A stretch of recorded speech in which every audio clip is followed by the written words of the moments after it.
Okay, so you wanted me to wait? Couple minutes. Right, but I'm not part of the Roundtable, so I think I'm just going to entertain people. That's my job. I'm paid for it. And then we can start the video. Is that okay? I'm going to talk for about like 2 minutes. So, good afternoon, everyone. As I said, I'm here for entertainment because I have to pronounce Hege's name at least 3 times in my laudatio. So thank you for that, Hege. Next time, just do not apply for the prize. We're not going to give it to you. So, I'm here. I'm the convener, the co-convener of the ECPG, the European Conference on Gender and Politics. We had a fantastic conference in Lausanne in June, and we're going to have the next one in Amsterdam first week of July in 2019. So think about your paper already because it's going to be fantastic.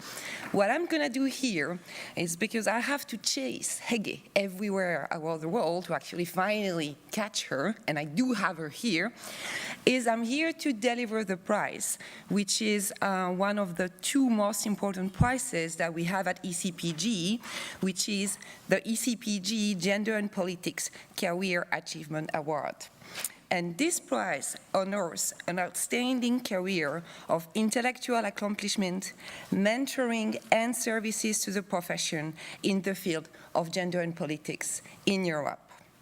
What is good with this prize is that we are never short of candidates. Sometimes institutions forget that gender and politics scholars are very good, but we do not. So usually we always have a lot of candidates for this prize, and the bad thing that is always really hard to actually decide who is going to get it. But it's every 2 years, so there are still options. With Hege, it was as much a pleasure as a challenge for me. The reason why is that I really believe I should pronounce her name with a little bit of a Swiss-French accent. But she told me a few months ago that I cannot. So I had to practice. The good thing that she's so famous is that she has lots of YouTube videos with her on it. So that's what I did this morning. I actually listened and listened and listened. So let's see. It's difficult because when I teach gender and politics and discuss gender and politics with my students, I of course discuss her contribution to the scholarship about intersectionality and the European changing regimes, for instance. So I have to pronounce the name of Hege Shaye when I teach. Then it's also difficult because when I talk about gender in the profession, Hege was the first women professor in political science in Norway. So again, I have to say Hege Shaye. And then even worse, she doesn't stop in academia, she goes to real life. And of course, she has a committee or commission in her name. So when I speak about the impact of gender and politics research on the real life, on society and gender transformational change, I one more time have to say Hege Shaye. So I think I got it now. So I'm going to do it very, very fast, this laudatio, because actually we already made the laudatio much longer, much better at Lausanne for ECPG. And I'm just going to say, you are the perfect, in my opinion, incarnation of what gender and politics research should be. You are making a contribution, and you are having an impact on the real life with the commission, with your work. And I think you are exactly what I mean when we say we are making gender and politics research matter. You are the perfect example for this. So this is more than my pleasure. It's my honor to deliver you this prize, Hege, and I would have gone anywhere in the world to catch you. So now I have you.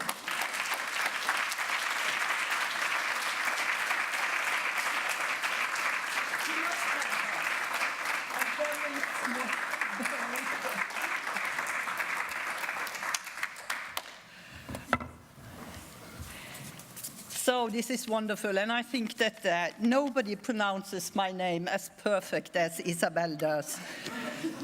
And I could not go to Lausanne, where the ECPG had its big conference. But as you can imagine, it is thanks to Isabel's unrivaled forcefulness, I would say, and fabulous stamina. She's the reason why I get to receive this prize in person at my own university. So thank you for a wonderful scheme. I'm twice grateful. I still don't quite believe it, But it goes to show that wonderful stuff can actually happen twice, not only once. And I should say that this prize was given to me at a very low point in my life because I had unsuccessful treatment of a serious disease. But so you can imagine what comfort this prize brought me, because here I am in September feeling so well. So thank you again. And this award is set to value both scholarly work and public engagement in combination. And I think it's wonderful words that you have to say about my modest contribution.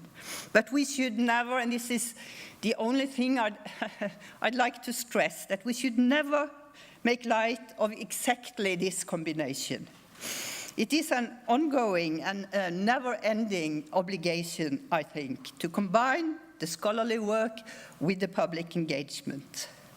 And so it's also what this roundtable is all about. And the people on the roundtable are people that are scholars that I deeply admire. You know it. And I'm, as you, very eager to hear them today, so I'll shut up. Simply thank all of the ECPG for the great honor of this award. Thank you.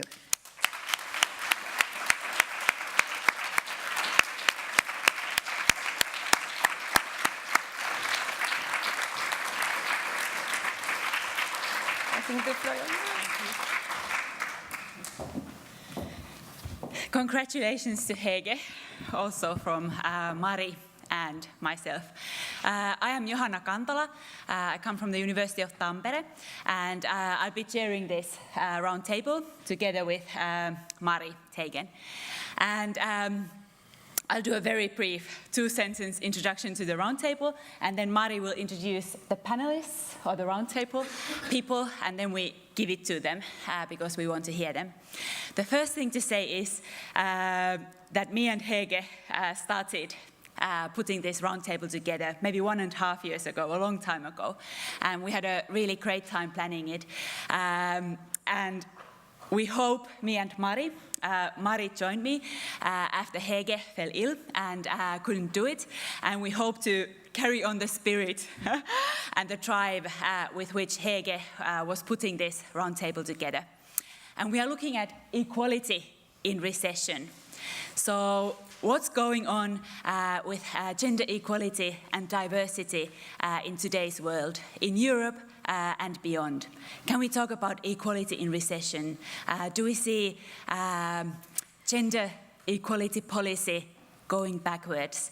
Do we see some positive developments that we could perhaps talk about in the face of an economic crisis, social crisis, political crisis that takes different forms in different countries? So these are some of the things that we'll be talking about today. And Mari, I want to pass over to you to introduce the panelists and to ask the first question. And a final thing to say that you can also participate. So we'll hear from the panelists and ask them some questions, and then we'll open it to the floor because they are so wonderful scholars. So I'm sure that you look forward to participating. Yes. Okay, then it's my job to just very briefly present the panelists, which we are really so happy to have here in Oslo today. So first, at the end, we have Anne Phillips. She's a professor at London School of Economics and Political Science, dividing her work between the Gender Institute and Department of Government. And she's been, I think, in a way, it's probably no need to present Anne Phillips because she's really so dear and prominent to many of us. She's done so important contribution to feminist political theory, writing of all these important issues of today of democracy, representation, equality, multiculturalism, and difference. So we're really happy to have her today. The second one in our panel is Philippe Ayoub, and it's so great that you sit in the line I've planned here. He's assistant professor at Drexel University, Philadelphia, and his research is on international relations and comparative politics, with a special interest for the transnational mobilization of marginalized groups and on the influence on social legal change.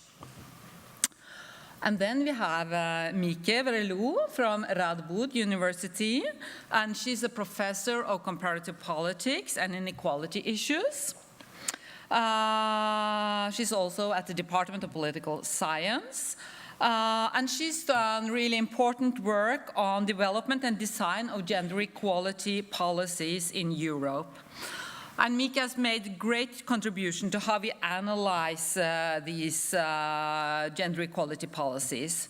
And she's also very into intersectional work, different axes of privilege and power, such as race, ethnicity, sexuality, and gender, of course. And she also done doing work on contestations to equality policies, which we are very interested in hearing more about today. And then finally, it's Lena Krook. She's a professor of political science at Rugters University. And her work engages with gender and politics, global diffusion of gender quota policies, and also, I think more recently, on the rising phenomenon on violence against women in politics, which we also hope to hear something about today. So what we plan is that they get the possibility to have an introduction each on 5 to 8 minutes, I think we're agreed on. And you got some questions in advance, so I would just like to pose the questions like something like, what is your evaluation of what is happening to equality in times of recession? So please, Anne, we start with you. Yeah, are you hearing me at the back? Yeah. So, I mean, I think one could say generally equality is always a casualty in any recession. And I don't think there's any great difference in the current recession to previous experiences.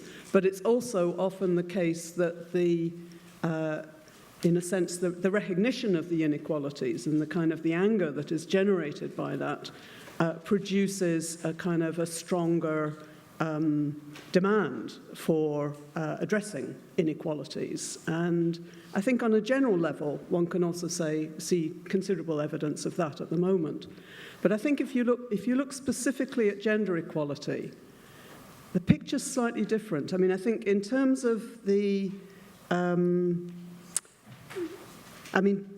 gender equality clearly has also suffered in relation to the recession. I think roughly the pattern across many countries has been that the recession, and I'm particularly talking from 2008 onwards, that the recession particularly affected male employment, but the austerity measures then adopted by many countries to address the recession particularly affected women.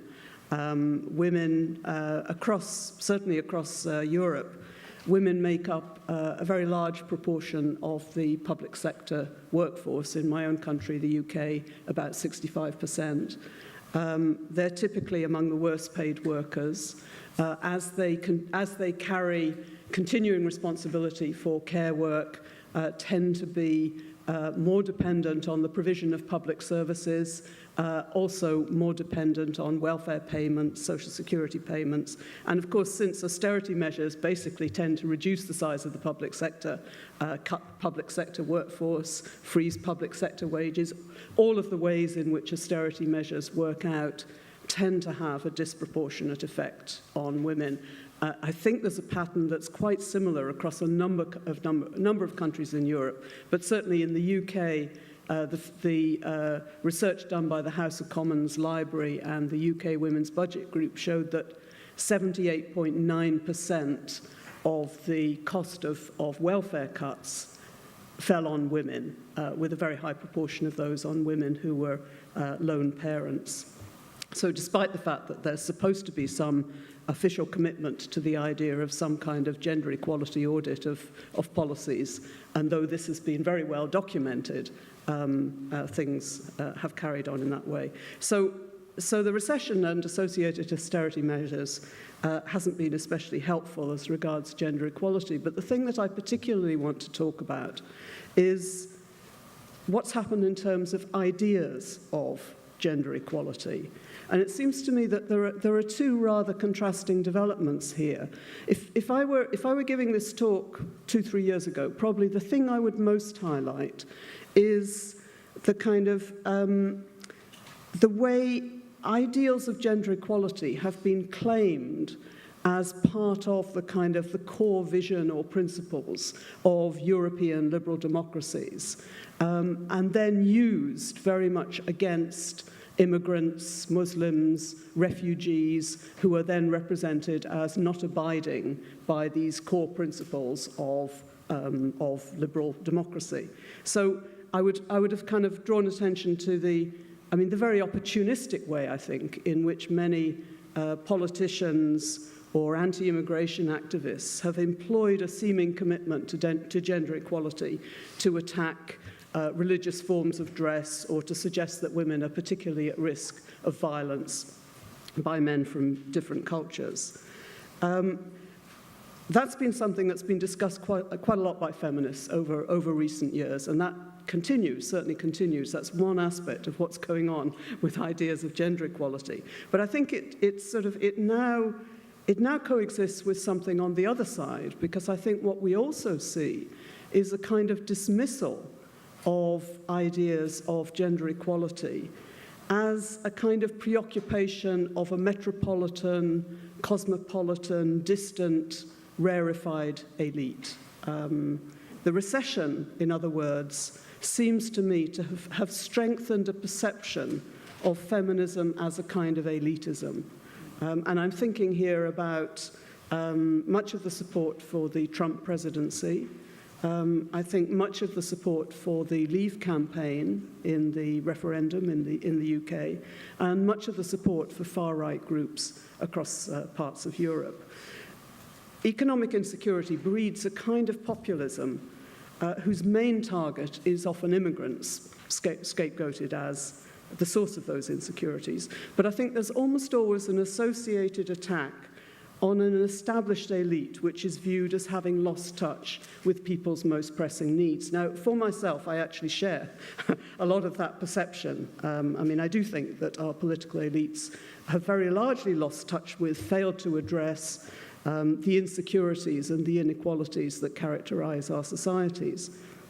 But in a kind of extraordinarily inaccurate depiction of what the established elite actually does care about, this elite, which is, as I say, is variously described as metropolitan or cosmopolitan or London or Washington, is said to be preoccupied with anti-racism, with LGBT rights, multiculturalism, gender equality, at the expense of working or ordinary or real people. And in this moment, campaigns for gender or sexual or racial equality get diminished by association with the privileged establishment.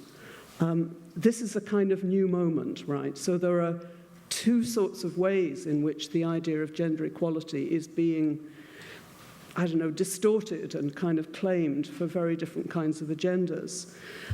In some of her recent writings, Nancy Fraser has produced a particularly stark version of this, including in a recent contribution to Nora, the Nordic Journal of Gender Research. And she argues that so she's talking particularly about the American context, she argues that support for Trump's presidency in the US reflects a rejection of the progressive neoliberal establishment that she sees as kind of figured in, embodied in the figure of Hillary Clinton, that she sees as yoking the ideals, the progressive ideals of various social movements, including feminism, to the high-end business sectors of the economy, the kind of Silicon Valleys, the Wall Streets, and the Hollywoods, and who make meritocracy and personal empowerment their goal.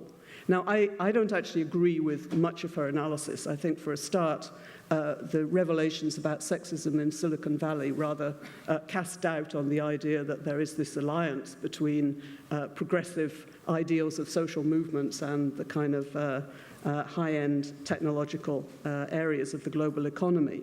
I also think that, certainly in the European context, the idea that progressives have rallied around the cause of meritocracy at the expense of social protection, to me, doesn't ring true. I mean, I think it's a very long time since you caught any feminist arguing that emancipation for women simply involved giving women the same chances as men, or claiming that women just need to push themselves harder to get into the kind of the career field. Most of the campaigning effort has been addressed to improving public provision for care work, establishing policies that can try to ensure a more equal distribution of care responsibilities between men and women, ensuring provision for victims of domestic violence, rape crisis centres, and so on. So I don't accept the kind of a lot of what Nancy Fraser is arguing, but I think the underlying point does ring true, that in some of the political reaction to the recession, that gender equality has been worryingly redefined as an elite concern. So that, I mean, the picture for me, which, and I'm starting in a rather depressing place, right? So I hope that there will be, all kinds of, kind of bustly kind of optimism coming up after me. But the picture for me is very much of a kind of a continuing but rather cosmetic commitment to gender equality among our politicians and our political establishments, which is, it's strong enough, it's powerful enough to enable the way it is still deployed against immigrants and refugees, and it's strong enough to help fuel that kind of dismissal of worries about gender equality as just a preoccupation of some detached, rarefied elite, but not apparently seemingly enough to actually intervene to challenge the impact of the current recession and austerity measures on women and other vulnerable groups. So that's my rather depressing start to our thoughts. Thank you. All right. Can you hear me? Okay. Well, first of all, thank you so much for having me here, to Hege, Mari, and Johanna, for also inviting a junior scholar to be part of this panel. It's really a great honor to be next to this crew here. I have the somewhat daunting task of talking about both, talking about both the expansion of LGBT equality and also some of the serious challenges that LGBT equality is facing in recent time, which, to do that in 5 to 8 minutes is, forgive me for erasing some nuance, but I hope that I can touch on some bullet points of those. And I think, to start with the successes of the movement, when we see in the last 2 decades some of the gains that the LGBT movement has made, it has been really an fascinating transformative change. I mean, I remember when I started working on the research for my dissertation, which became my book, I would have never guessed that the small Catholic island of Ireland would vote by popular majority to introduce same-sex marriage, that Malta would become a trailblazer on trans recognition, or, well, LGBT recognition more generally. These are the types of transformative changes in equality that were really surprising for many of us as observers, both in the academy and onlookers from the outside. And it led to serious questions about, why do states adopt, even unlikely states, adopt these kind of rights? Whereas a lot of the earlier literature had rooted our thinking more in kind of domestic explanations that countries like here in the Nordic states related to religious cultural context or economic wealth or the domestic capacity of social movements that led to these kind of equality changes.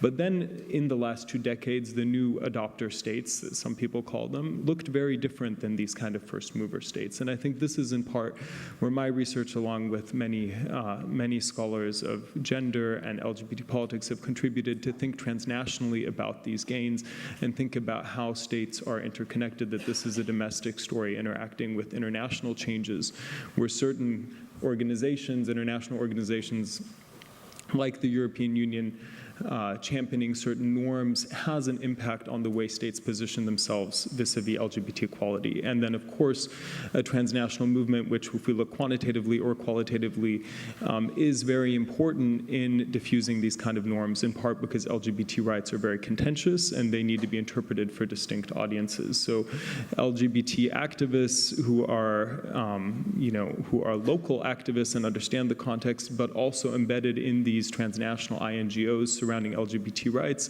where they can also channel resources and attention from the outside, while at the same time framing and packaging norms for a certain audience, have been very important for this. And LGBT historians have traced these transnational ties amongst LGBT actors back into the 1800s, so this is nothing new, and they're having an expanding and important effect on the diffusion of these norms.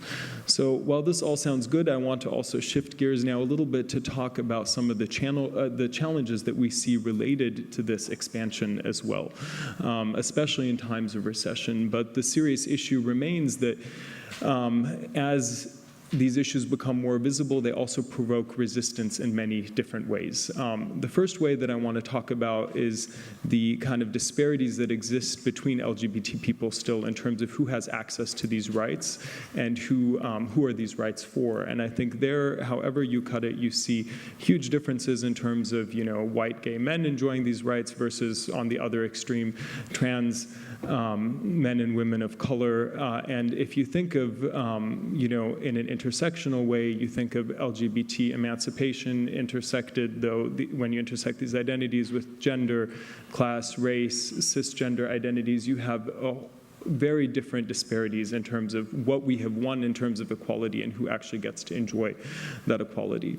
Another serious issue facing the movement is what some scholars are calling norm polarization at an international level, where we see that LGBT issues become a geopolitical issue also, where they're attached, I think incorrectly, but still attached to a decadent Western international norm that needs to be resisted. And in this way, you have similar dynamics that have led to the diffusion of LGBT rights norms, diffusing all sorts of other anti-gender norms. And we see powerful states, for example, the Russian state, or powerful institutions, if you think of the Orthodox Church or the Catholic Church, involved in in really trying to resist elements of LGBT equality. And that comes in the form of diffusing, so-called anti-gay propaganda laws, which pop up in certain places, arguments for religious liberty or anti-trans bathroom bills, issues that you see anywhere from opposing the FARC peace deal in Colombia to Manif pour tous in France, or to bathroom bills in the US. You see these serious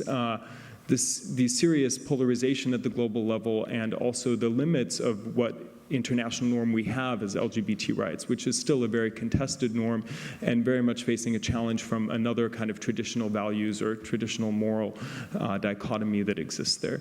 And then in terms of the recession, we also have, my final point in terms of challenges, we have the threat in terms of rising nationalism, populism, and austerity and how this affects LGBT people. I mean, nationalism has always been challenging for LGBT movements, in part because gender identity, and sexuality in their fluidity are threatening to the fixity of nation, and this is something that has always provoked strong resistance for LGBT movements. And of course, with recession, when you see the rise in nationalism and populism, it comes with enhanced resistance and threats for LGBT communities. And then in terms of austerity, and this connects everything that Anne said, I think also connects very much to this case, you have LGBT people who are at particularly high risk of poverty based on the high rate of societal isolation, discrimination in access to services, education, housing, and health, which is still high for these groups, and then also less likely to have access to familial support networks, higher rates of unemployment,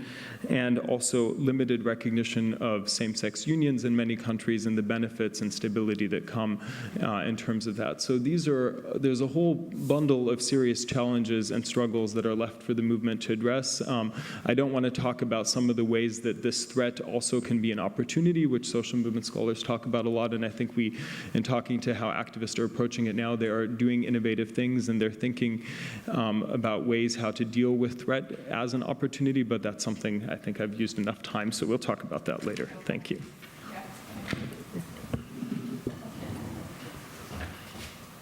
Okay. This is to test if I can be heard until the back of the room, and I can. So that's good. So how should we understand opposition to gender equality in Europe? Is there more of it? Is it more threatening than it was before? And what should we do about it? These type of questions are at the heart of this roundtable, and it's not possible to answer them, of course, in 5 or 8 minutes. But I want to first explore a couple of elements that come out of a book that probably will be published in spring about it, to see whether we can explore the question, might it be a real threat? Might we have to come into action quite seriously to address this, or is there some kind of hope? Are there some developments also that point in a way that we could be more optimistic? So when I talk about opposition, what do I mean? I mean demonstrations against gender theory or against addressing gender stereotypes in school curricula. We've had this type of demonstrations in France, in Italy, in other countries. A lack of implementation of formally accepted gender equality plans and gender mainstreaming initiatives. Online violence against feminists, and Lena Krook will talk about women politicians more general. Attempts at reversing laws and policies that are based on feminist claims, such as on abortion rights. Opposition in parliament, more classic, to feminist claims. Co-optation of feminist claims by a range of anti-human rights and anti-social justice actors. So this all means I look at meso level. I don't look at the level of attitudes of people. I look at what parties, governments, other political actors such as courts and movement actors are doing, at what happens in political and policy processes, at activities rather than attitudes. That also means it's more dangerous than attitudes. Something is already being done. So what do we seem to see? We seem to see those activities are on the rise. It could also be, of course, that they have become more visible. They harm the potential success of the feminist project. There is thus a need to develop strategies to counter them. But also, if we would understand them better, we can better understand what happens to gender equality policies and whether or not those policies succeed or fail. So I think the first thing I want to stress is that in order to understand this, it's very important to locate this in a particular context. So I know mostly about Europe, so that's the context that I talk about, but there is no way that this is limited to only Europe. So I don't mean to say that. When I look at Europe and you want to understand opposition to gender equality, then the first thing that is relevant is that there is a context of decay in democracies in Europe. I went to a panel at 9 o'clock about democratic backsliding in Central and Eastern Europe, and there's no way this is limited to Central and Eastern Europe. It's very clearly the case there is democratic backsliding, or what they called hollowing, but it's not limited to Central and Eastern European countries. This weakening of democracies in the European context, but also, I think, in the US. You can see it in the growth of far-right parties and movements that often and mostly embrace authoritarian and exclusionary ideologies. I think it's wrong to focus on their populist character. I think it's better to focus on their authoritarian and exclusionary character, because that's what defining them. Otherwise, you keep asking why are people voting for them, instead of asking what do they do in politics. A second element is a consolidation of neoliberal capitalism that has declined the potential of the polity, of the democratic polity, to democratically struggle about certain issues that are related to material resources. And I think this very clearly came about in Philip's talk there. But that's part of the context, that's part of the weakening of democracy. It's not a particular democracy, I would say, neoliberal democracy. It's a weakened democracy because it has shrunken the power of the polity to a very limited set of domains.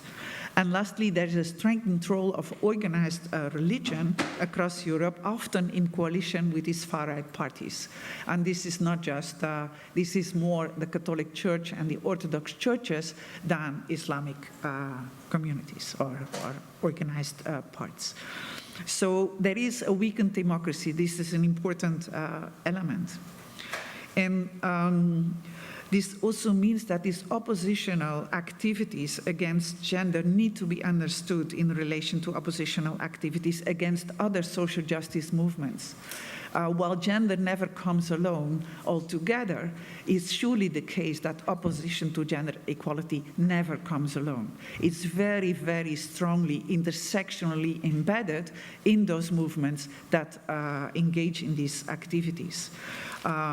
We're developing only now some new concepts that can grasp this, concepts like femonationalism or homonationalism to strengthen the phenomenon how nationalism is exclusionary in that sense and who might then be excluded.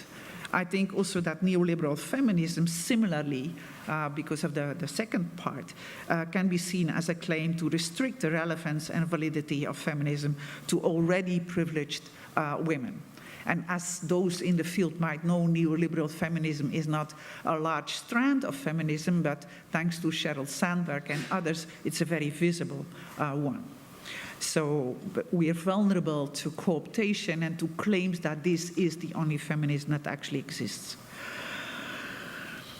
If we think about what can be done, then we need I find it very useful to use Sylvia Wolby's concept of a project.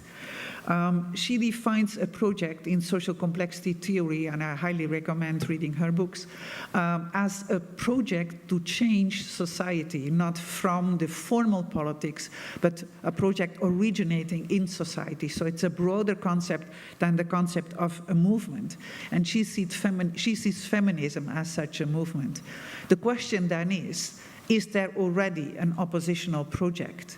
Is there an anti-gender equality project? Is there an anti-equality project? And I will point to two examples that say there might be. And it might be good to take that serious. One is already mentioned by Philippe Ayoub. This is the French Manif pour tous. That's very strongly a project, not just a movement, not just a set of manifestations that has developed a repertoire of action, a set of framing that has developed a whole narrative why gender equality is wrong, why sexual equality is wrong, why all these things are strongly integrated and is already diffusing to other countries. So that means it's developing as a project. It might be carried along by very strong actors. Another example is from my own country and is very, very recent. So it's the emergence of a wider anti-equality movement in the Netherlands that is strongly led by a new far-right party. I think most of you you have heard of Geert Wilders, I think. Most of you might have been very happy he was said to have lost the election, right?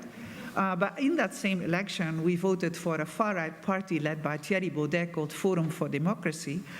And he is now one of the intellectual leaders of this new anti-equality project that has managed already to have a very visible debate on whether people called cultural Marxists, which is a set of people comprising feminists and anyone having read anything from Gramsci to the Frankfurter Schule to anything in that line, anti-racist and any PC people, as the ones out there to destroy our societies. So the cultural Marxists are the enemy of the Netherlands in his narrative, and feminists are a strong part of that. We already have mainstream newspapers seriously discussing this kind of concept. This concept comes from the US. This concept has been made very prominent by people like Breitbart.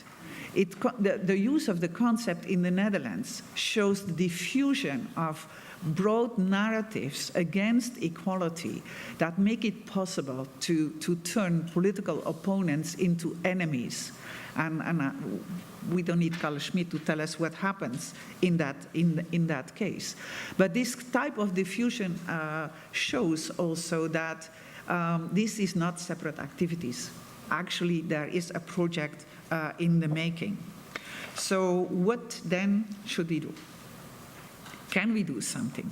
Democracy is weakening, so that weakens the feminist potential to all the social justice activists to do things. I think that looks very bleak. So there is a couple of claims that call for action that comes from it. One is that we need to very strongly engage in strengthening democracy. It doesn't make sense to fight for gender equality at this point without engaging in fights for democracy and strengthening democracy. It also does not make sense to split up between different social justice dimensions, because our opponents are attacking all of us at the same time, or various groupings of us at the same time, and there's no telling which kind of combination they're going to make. So there is a need for a very strong intersectional response. And I think it might also be that, so that's my last half minute of optimism, it might also be that these stronger attacks on social justice result in a stronger mobilization of social justice actors. But then again, social movement theory, and Connie Racheband is sitting there. She has a chapter in the book on social movement theory and what it does about opposition. Then again, if the response is stronger to this opposition, it might strengthen this opposition again, right? So we definitely have entered the high politics as equality activists, but I'm not sure that this will all end well.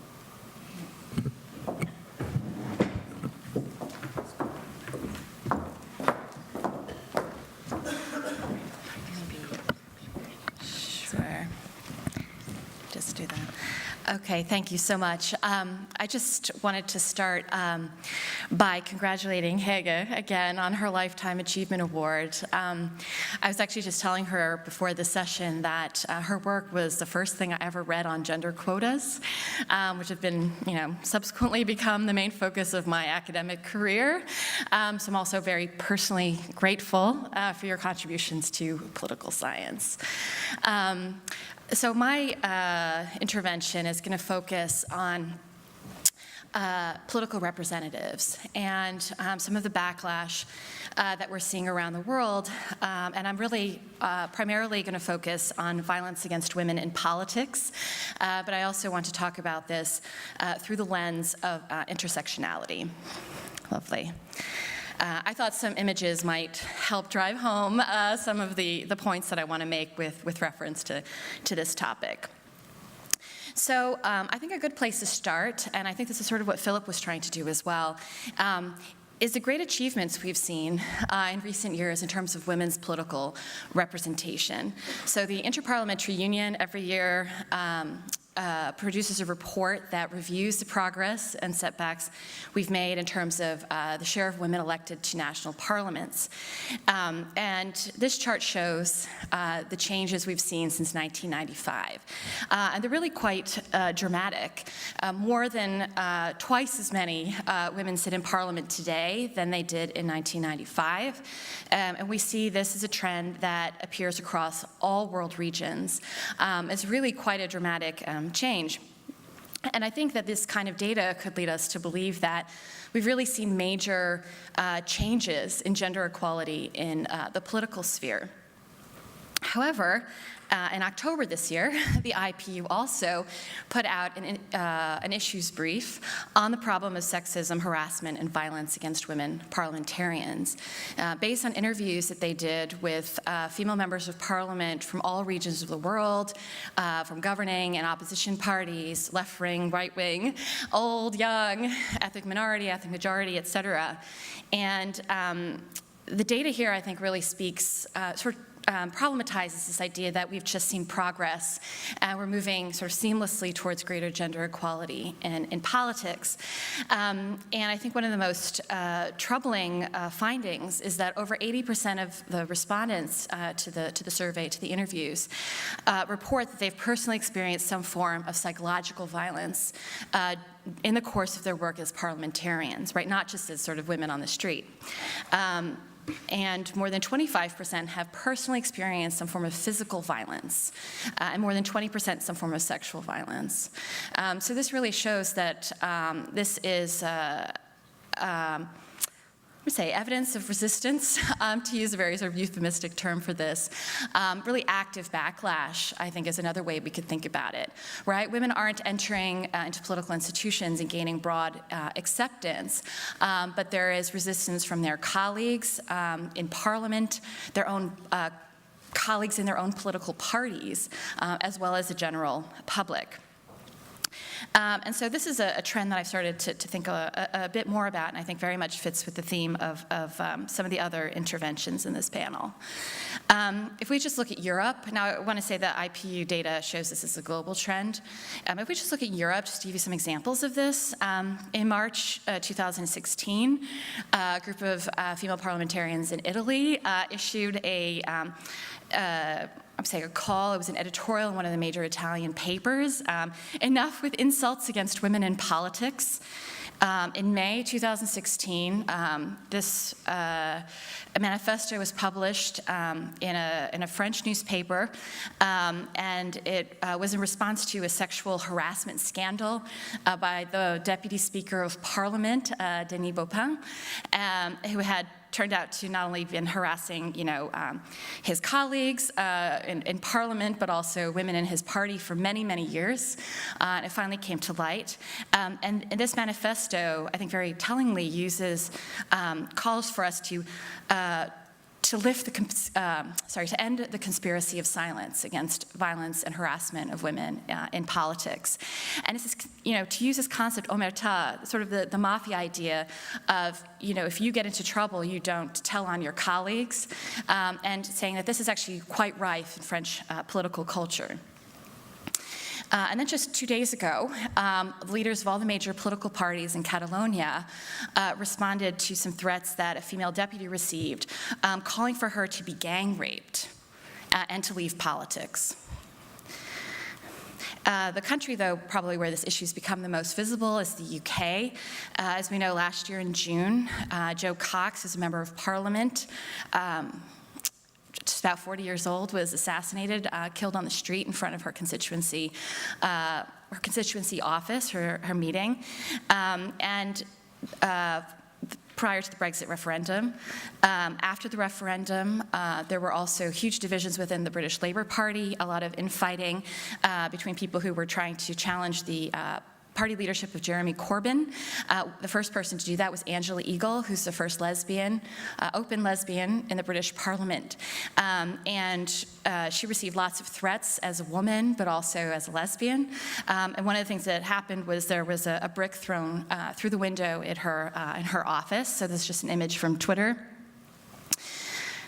Just last week, if you could believe it, Amnesty International did a study of Twitter abuse against female MPs in the UK. And it's a stunning study, but I think from the perspective of intersectionality, really interesting. They found that almost half of all abusive tweets against women MPs in the UK were against Diane Abbott, who was the first black female member of the British Parliament. She's been there since 1987, but it's still highly visible, obviously, keeps being re-elected. If you take out Diane Abbott, they found that black and Asian women MPs received 35% more abusive tweets than white women MPs. And they also found that online abuse crossed party lines. Women in all parties were the focus of abuse.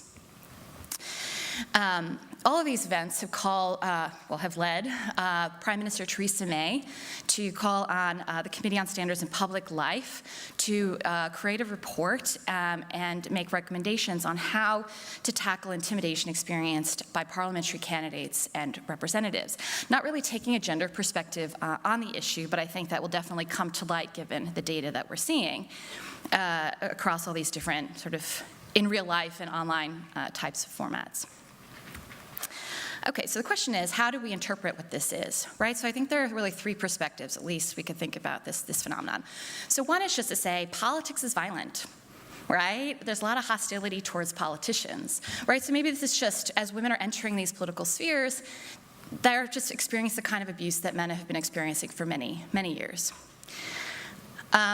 A second perspective would be that, well, this is just abuse that women have always experienced as they try to enter political life. So this is a cartoon from the British suffrage movement. It's 1910. And if you would believe it, British suffragettes received so much violence. There was a lot of violence against their mobilization. They actually taught themselves jujitsu in order to respond to the physical attacks against them. And so here you see the policemen and some men on the street. This is a suffragette that knew jujitsu, right? So she's thrown one guy over the fence. And it sort of suggests that maybe this isn't a new phenomenon. There's also some female politicians who've come out about their experiences. So here's a tweet from a veteran female politician in France after the sexual harassment scandal. And she says, oh, the victims speak, finally, bravo. And this is, I think, stunning. As Minister of Women in 1979, I was assaulted by a senator. Shame on me for my silence. Sheila Copps, who's a former Deputy Prime Minister of Canada, came out to say that she was raped and sexually assaulted, including when she was a member of the provincial legislature by one of the other members of the provincial legislature. And she says in this particular piece why she didn't say anything before, and she said, well, I was the only woman in my caucus. There wasn't a safe place to talk about it. So from this perspective, maybe this is something there's always been this resistance and hostility and harassment, but now women feel more open to talk about it. The last perspective, and I think this is one that most directly relates to the theme of this roundtable, is it's just backlash. And I think this is really captured well by this image, which was from the impeachment hearings against the Brazilian president, Dilma Rousseff. And one of the slogans was, "Ciao, querida," which means like, bye-bye, sweetheart, as a way of I think very much showing that the impeachment, which was really based on no evidence, was really about, pushing a woman out of the public sphere. And similarly, Julia Gillard was giving advice to Hillary Clinton on what to expect if you became president, which is another case of resistance and backlash, and she talked of her own experiences with almost daily rape threats, right? And so sort of women who achieve these prominent political roles are very much receiving these very gendered attacks that are about making politics a very hostile place for women. All right, so why does this matter, right? Well, I think that violence against women in politics, as Madeleine Albright said in an editorial last year, is a hidden reality, right? And this reality has at least three democratic implications. First is one we can think about in terms of descriptive representation. So here's a Facebook post by Kim Weaver, who is challenging a really awful male member of Congress in the United States in Iowa. And she basically decided to withdraw her candidacy. She was the only challenger to him in the state. She said, I have received very alarming acts of intimidation, including death threats. While some may say enduring threats are just part of running for office, my personal safety has increasingly become a concern. What's interesting is that Steve King responded, the person she was challenging, to say, oh, well, I wasn't the one who issued the threats, and I really don't believe that they actually happened, right? Which is this typical sort of victim blaming, not believing people, but anyways. So descriptive implications. Women are stepping down, not running for office, leaving office after they've been elected. So there's an impact on descriptive representation. I think there's also the substantive element as well. So Diane Abbott wrote an editorial in The Guardian a few months ago, and she talked about how the personal attacks, these are not policy-based attacks, these are personal attacks. She says this is bad because, she says, the politics of personal destruction is silencing minorities, right? We're losing those perspectives in politics because people are not able to speak out. They're not running for office. They don't want to run for office because they know that this is the kind of reaction they're going to get. And the kinds of attacks against her are both racist and sexist. So the implication for both of those groups. And finally, there's impacts for symbolic representation.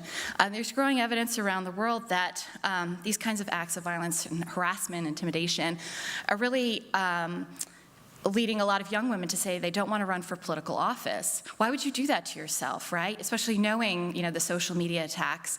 It just doesn't seem to be worth it, right? And I think this is a serious implication for the future of democracy across Europe and across the world. I do want to end on a more positive note. What can we do? And I just want to let you know about this wonderful campaign launched by the National Democratic Institute called Not the Cost, Stopping Violence Against Women in Politics. And the idea is to say these things are not the cost of doing politics, right? And using the hashtag on Twitter and other places to call out these kinds of attacks and to say that is not the cost. Violence should not be the cost of participating in politics. And for them, that's representatives and candidates, but also as activists and as voters and party members. We've also developed made a group on Facebook to serve as a platform for communicating among scholars and practitioners involved in this area. So if these are things that are important to you, I would really encourage you to start using the hashtag Not the Cost and potentially joining our Facebook group as well. So thank you. Thank you, Mona. I think we should give a hand to everyone. It was really wonderful contributions. A lot to think about. Also quite depressing. We gave this roundtable the title "Equality in Recession," and I think we kind of got more than we wanted. We can see equality going down in very different ways. In both kind of Anne Phillips and Phil Ayoub, you both spoke about the ways that equality is being used against gender equality or LGBT rights in terms of nationalism. We had a lot of examples about different political projects, what Mieke mentioned, working together. We have mentioned neoliberalism, nationalism, authoritarianism, populism, coming together and working against gender equality. So it's a bleak conclusion. And adding to this, what all of you were mentioning, kind of the transnational diffusion of these ideas. And we had examples about really kind of economic rights, social rights, civil rights, political rights, and the impact on this. So I want to ask you the kind of the positive developments question. So I'll pose one question, but before I give the floor to you to answer, so if you can just note it down, I'll also ask or give you the chance to ask more questions, so we can kind of gather some questions, and while you think, I ask my questions, and you can just kind of put it down. And I want to ask you, Mona, you spoke about kind of the Twitter campaign that you have started. Mieke, you mentioned kind of that we should all work for democracy. That is the first step to strengthen democracy. Phil, you kind of mentioned the social movement campaigns, and that kind of there are a lot of positive things going on also in the States, we know, against Trump. So there's also kind of this huge feminist and other mobilization going on. So if you could kind of talk about the more positive openings that this really sad situation has created and what it means for feminist politics, and specifically about the place of research, or kind of the links between theory and practice. Like, what can we do as scholars? Can we somehow kind of develop our concepts on equality, or our theories on equality, or our whatever theories on democracy? Or can we use Twitter or hook up with social movement campaigns? So it's kind of a twofold questions about the positive developments and our role as researchers in this.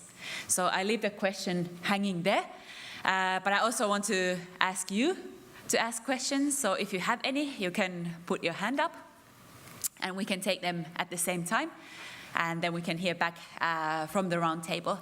So please, and if you can always introduce yourself when you ask the question. You can raise your hand while they are talking. Yeah, so. No pressure. They already have something to respond to. Take your So time. we can go in the reverse order. Oh, maybe Anne, you have been silent for quite a while, and Phil. So maybe we go in the same order actually, because Mona just talked for quite long. So okay, please, right. So I suppose it did strike me, kind of listening to myself and then everyone else, that I mean, the other thing that's kind of happened in the UK has been what seems like an extraordinary resurgence of feminist mobilization, particularly among younger women, you know, associated with movements like kind of everyday sexism, a kind of sense of, a kind of, to me, like a generation that was surprised to discover that there was just so much sexism still left in the world, and have become very sort of very mobilized and kind of active in relation to that. So I just reminded myself as the discussion was moving down the table that there is a lot of that going on. But the other thing I wanted to say, which is perhaps relates a bit to, well, it relates partly to what Mieke was saying about democracy and partly to what you were asking about what our role is as scholars. It seems to me that I think the point about it's not a moment in which we should be mobilizing narrowly for gender equality or LGBT rights, but actually democracy and the way in which democracy and the egalitarianism that is supposed to be what democracy is about is being very much threatened. And I think one of the things that certainly strikes me is that within the scholarly community, a lot of people have lost the sense that what democracy is about is actually equality, right? So you get a whole lot of discussions about democracy in which that aspect of it somehow, you know, just disappears behind all kinds of other features that people want to discuss. But really, how would I put it? I think we are in a moment, I'm going back to my pessimism again. I think if you think about the kind of the politics of the last century, a lot of the politics of the last century was about battling to include more and more people within the category of those accepted as equals, right? So a huge amount of the campaigns all through the 20th century were about that. So kind of challenging exclusions on the basis of gender, on the basis of race, on the basis of sexuality, on the basis of religion, and so on and so forth. And in a way, that politics, it's like it implies that there's an acceptance of the principle of equality, but it's just been too narrowly defined, and we have to kind of extend the boundaries and get more and more in. I do think we're in a moment, as Mieke says, when democracy, the egalitarianism that's supposed to be at the heart of democracy, is much less thoroughly accepted within our societies than one might imagine it to be. I mean, I think that people have really there's a real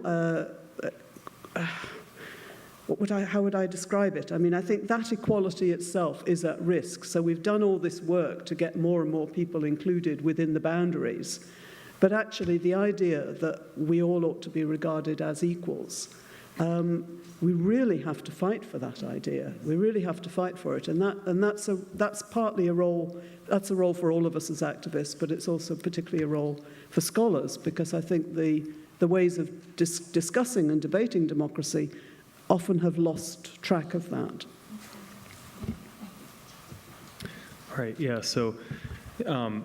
I very much share that sentiment, and I think if we look at this kind of idea that we need to think about coalitions and alliances across social justice movements, there is, when you look at the LGBT movement, a dynamic of that this outrage and anger at what is happening has led to trying to maybe also making, because the most vulnerable in our communities are more visible in these times, maybe has created possibly a more politically intersectional way of thinking about their movement work. You definitely see this if you look at the international NGOs like ILGA Europe and the language that they're using, terms like multiple discrimination or intersectionality, which have proliferated in huge, just based on my crude counts in terms of how these terms are being used by organizations like this, also by funders. Maybe that's because there's a smaller pot of money, I don't know, but funders are also encouraging more that campaigns need to be intersectional, need to address different issues. At the last ILGA Europe campaign, the whole program was themed around intersectionality. Of course, when you get down to onto the ground, whether this always trickles down and really works, that we still need to do much more research and understanding, but there is a hope that what we see, or even in the United States, what I see my students talking about now compared to when I was in college after the 2001, where there's so much apathy amongst students after September 11th, and now you see this kind of much more holistic understanding of social justice, which gives me some optimism. At the same time, there's also breakdowns of solidarity when we think, Mieke mentioned homonationalism, which is something that we see here, that in the German elections are coming up with Alice Weidel running, as a lesbian woman on a far-right party. And this is, of course, tempting also for some people in our communities to say, and there's many researchers here who work on this, who say, do we have a breakdown in solidarity where some gay and lesbian people become part of the nation and then can exclude others based on their status as migrant minorities or based on their status as trans minorities within our communities? So there needs to be also more research in showing and seeing also how is this playing out? How is intersectionality really becoming more a thing at one level, at the organizational level, and how does this affect politics? And I think we have more work to do as researchers in political science in terms of taking intersectionality seriously and coalitions across social justice seriously. Before I get to any positive developments, there was also the question, what should we do in political science? I think we should observe, we should analyze, we should create and recreate and undig political theory because it's hardly needed. Oftentimes when I'm at political science conferences, the shallowness of the understanding of democratic institutions is striking sometimes. It's too often limited to just electoral type of dynamics. I think that theorists like Chantal Mouffe, her radical democracy work, and Claude Lefort and his adagium that the seat of power should never be permanently occupied are very, very crucial to understanding also what we should do, and also to in the process maybe also be self-critical. Many of the colleagues in the room that work on gender and politics know the concept of the Velvet Triangle. The Velvet Triangle is not a democratic institution. The Velvet Triangle is actually a not democratic mechanism that has worked to help feminist claims become accepted, but it's not a democratic mechanism. And you shouldn't try to institutionalize it. You have to say what it is. Yeah. So the Velvet Triangle is when people across different domains, politicians, bureaucrats, and activists work together to somehow force the system to accept its claims. So it means that you preempt democratic struggle about something and therefore gain a victory but lose a democratic moment. And that can be justified, but it's hardly ever reflected upon as a not democratic moment. So similarly, I think neoliberalism has come with this new managerialism that has been another way of limiting the polity and its extent by claiming that expertise can solve certain problems, by which these problems have been depoliticized and been deprived of democratic moments where they can be struggled about. So that had created an idea that there are several things that experts can then solve, including feminist experts. But it's not a democratic moment. It's actually a move away from democracy. There's nothing but struggling about these things that will keep democracy alive. And so in that sense, there is co-optation of our claims by others, but there's also moments in which feminists and other social justice activists have harmed democracy by using certain loopholes to gain some victories. So analyze, observe, and try to have a deeper understanding of democracy is what I would say. And if you are in any position about resources for research in your department or in councils, please try to look at where these resources go, to what type of research, and might it be that we are spending too much money on yesterday's questions and not of the questions of tomorrow. So if you have any say about resources, be more bold and try to take a risk for more future-oriented research. Thank you.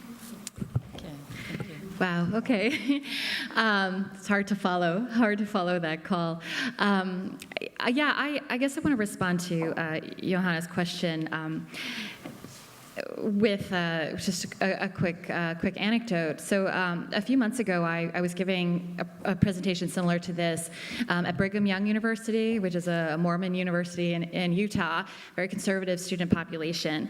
And I got this really interesting question, which was, is it actually good to be talking about this issue? And the students said, well, because maybe people will feel sorry for those women. Maybe it'll be like counterproductive, right? And so, you could think about, if we're talking about all this violence, intimidation, harassment, not only is it stopping women themselves from maybe running for office, but it could also lead to negative portrayals of those women who do come into office.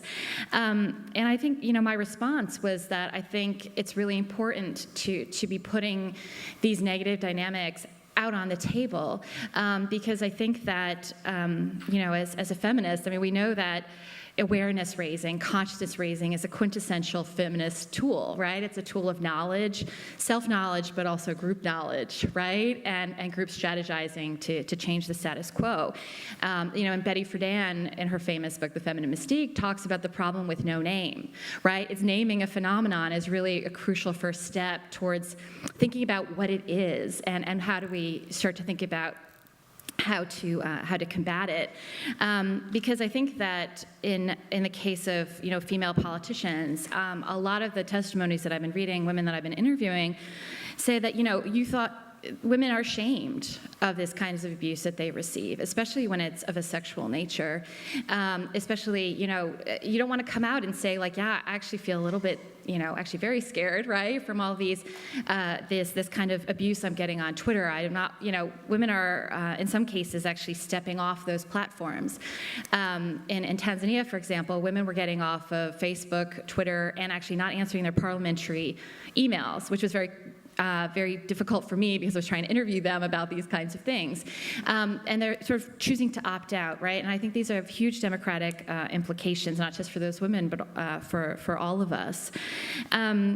And this is why I think that social media is kind of an interesting tool, because social media is a major growing platform for this kind of abuse and intimidation.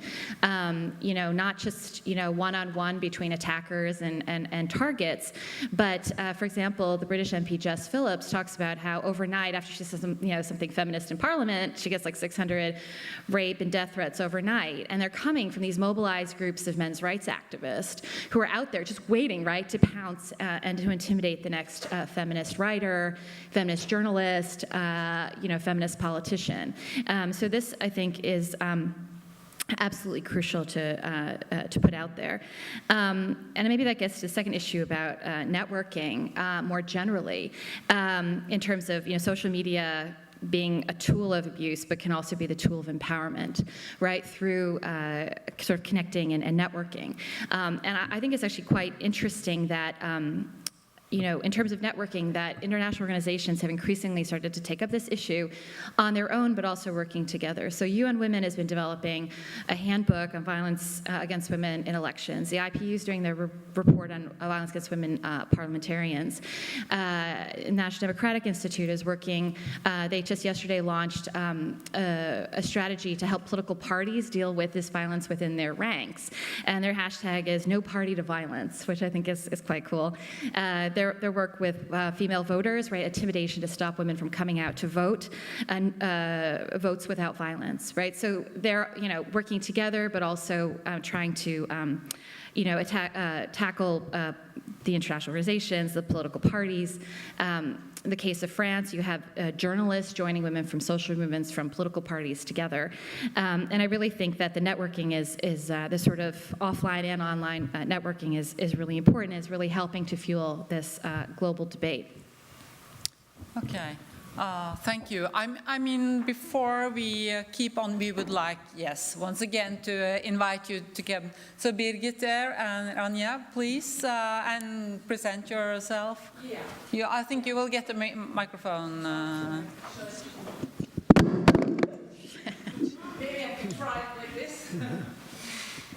Yeah, I'm Birgit Sauer from the University of Vienna. Thanks for all your wonderful inputs, and I just want to jump again on your notion that we somehow have to strengthen democracy, and not only liberal democracy, but a sort of substantial democracy based on equality. And when I did research on anti-rightist movement in Austria, which is a very small place with a long right-wing tradition, of course, I was thinking, what would intersectional or transversal politics for social justice movement means? And I thought, well, it might mean to really focus on material condition. Underneath, that's what you also stressed in some of your talks. And it would mean, of course, then focus maybe on class. And of course, it would mean then look at those traditional social class-based social justice movement, meaning working class movement or social democratic parties and trade unions.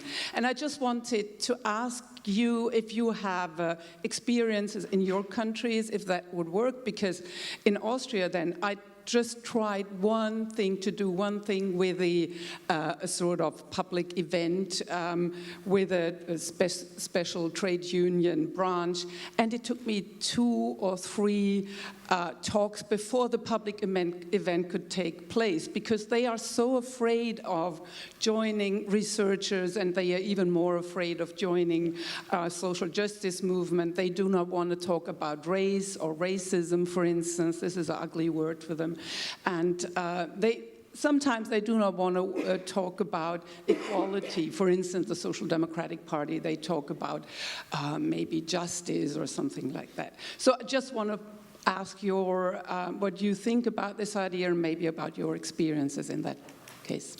Okay, maybe we should have some more questions. Yes, so please. Thank you. My name is Rania Maktabi. I'm from Ostfold University College. Thank you very much for your presentations. I want to respond to Professor Mieke Verloo on your provocative, we have to ask new questions, bold questions. Well, I have a problem. I work on the Middle East on women. Women in the Middle East are mostly under male guardianship today, still. So we're sort of talking on different layers of justice and mobilization and gender recession. So I find it difficult for me to ask new questions. I mean, I'm still struggling with the things that women did in Norway in 1868 or something, it's so old questions. There are only 4 states in the Arab world where a woman can divorce without raising a case in court. So we're talking about legal mobilization. So in the Middle East, we still struggle with old questions. So my question is, what kind of new questions can I ask if I want to do gender and politics?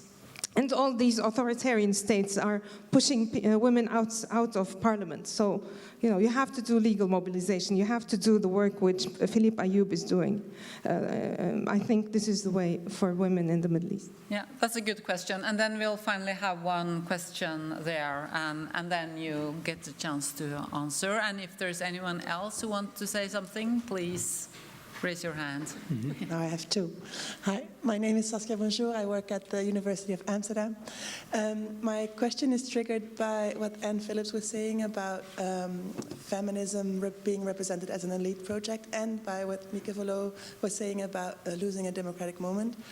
In the Netherlands, there's been these, I thought, very positive and welcome developments where the municipality of Amsterdam decided to say dear citizens when they could, rather than ladies and gentlemen, and where the public transport decided to say dear travelers rather than ladies and gentlemen. And then that raised enormous backlash, exactly the kind of backlash that you have been describing. And then I've heard a very respected people, feminist, queer thinkers, activists that I very much respect, saying, let's just do it quietly then. Let's just not make a big fuss around it and just change things, like if we can. And what would you, what would you think? How would you assess that response to that kind of backlash? Okay, thank you. Okay, any comments to the question? Oh, there's a question too. Okay. There's a microphone. I'm Ayoub from Hacettepe University, Turkey. Is it on now? Yeah. I'm Berin from Hacettepe University, Turkey. My question is to Mieke Verloo. I wonder, since you mentioned the importance of locating the opposition into a particular context, how do you evaluate the opposition to gender equality in Turkey? Because you talk about the situation in Europe, how do you evaluate this opposition or backlash from the achievements of Turkish feminists? Is the part of the same trend in Europe, in the US, or something different? Thanks. Okay, fine. In the back there's one more. Okay. Okay. We'll have 1 minute to respond. There's the person at the back there.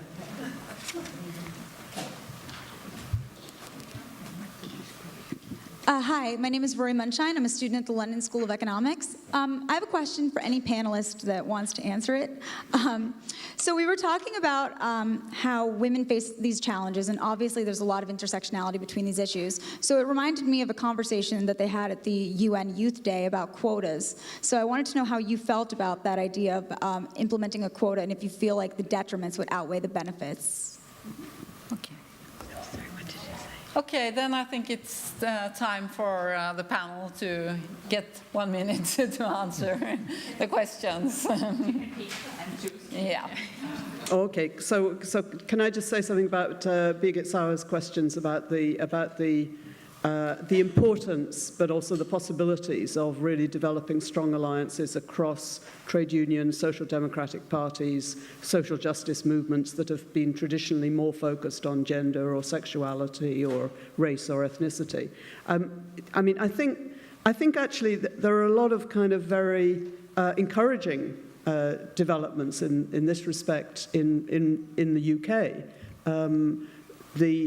The trade union movement is small, as it is, as it has declined in numbers everywhere, but has had very effective women's caucuses within virtually all of the trade unions, not necessarily managing to win the leadership, though the current leader of the TUC is a woman.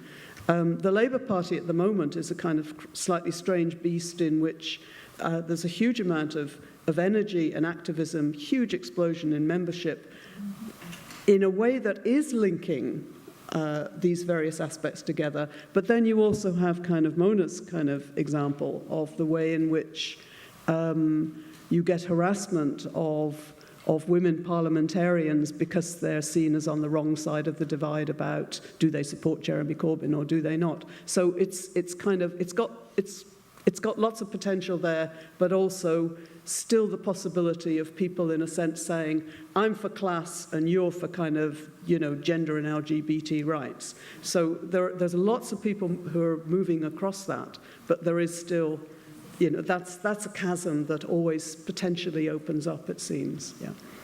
Okay, thank you. Philippe, I'll actually just, if I could, from a different angle, think about Birgit's question as well, because in the U.S., race has been a huge issue in terms of this last election when we saw white women and also white men voting for Trump in numbers that obviously shocked and depressed us. And it's been interesting in my classrooms, and this is a bit anecdotal, so it's not directly your question, talking about this issue, because I teach social movements where we talk about a lot about race, and then I had an LGBTQ class, and I have some students that migrate from class to class.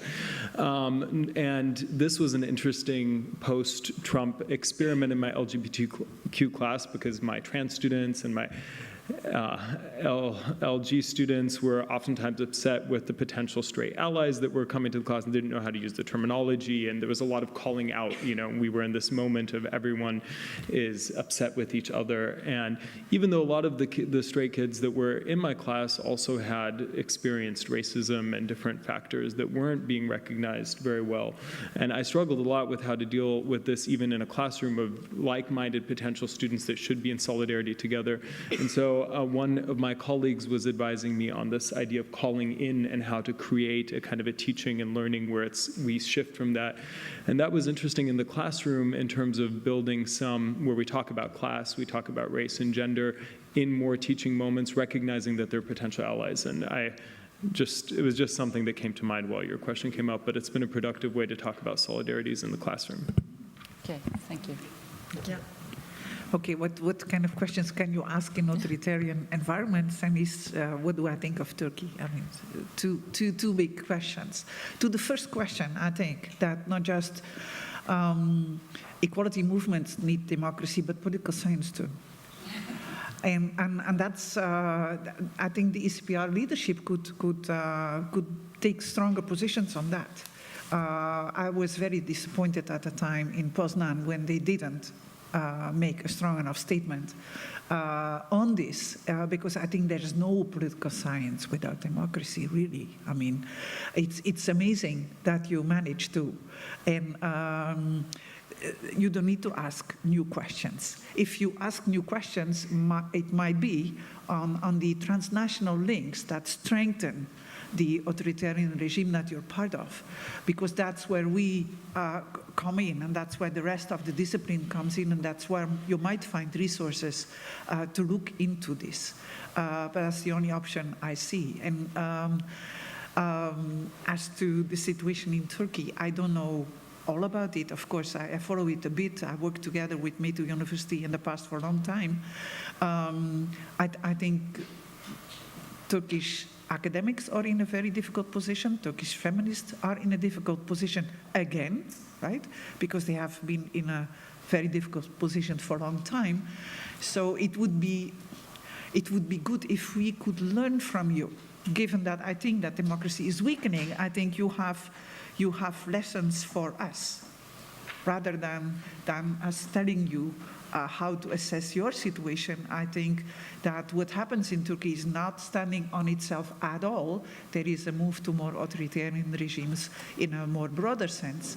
And people like Orbán and Kaczynski, they all look and learn from each other which kind of moves they can make without the international community reacting overly strongly to what they're doing. So in that sense, I think we can learn a lot from you, and if we can support you, please tag us. Thank you. Okay, final comment from Mona. Okay, quickly.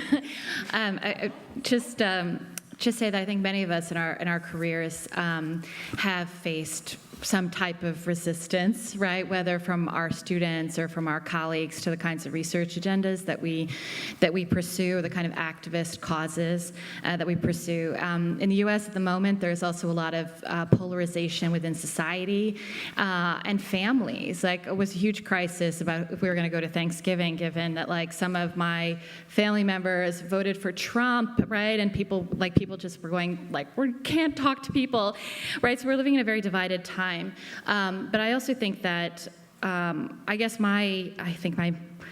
don't know, what I'm going to hang my hook on here is an example of what happened with Elizabeth Warren, a senator from Massachusetts, who was trying to give a speech against Jeff Sessions as a nominee for Attorney General.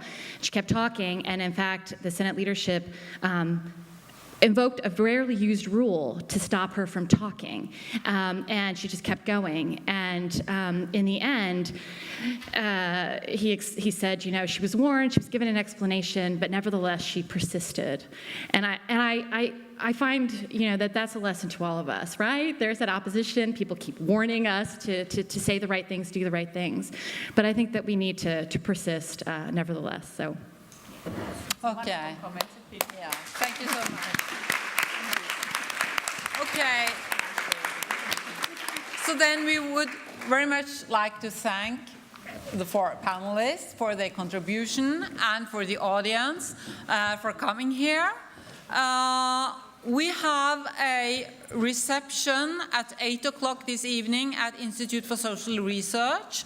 It's been a reception upon invitation, but if there's anyone here who's not invited and who really would like to come, please come and talk with me and I will tell you where to go. Thank you.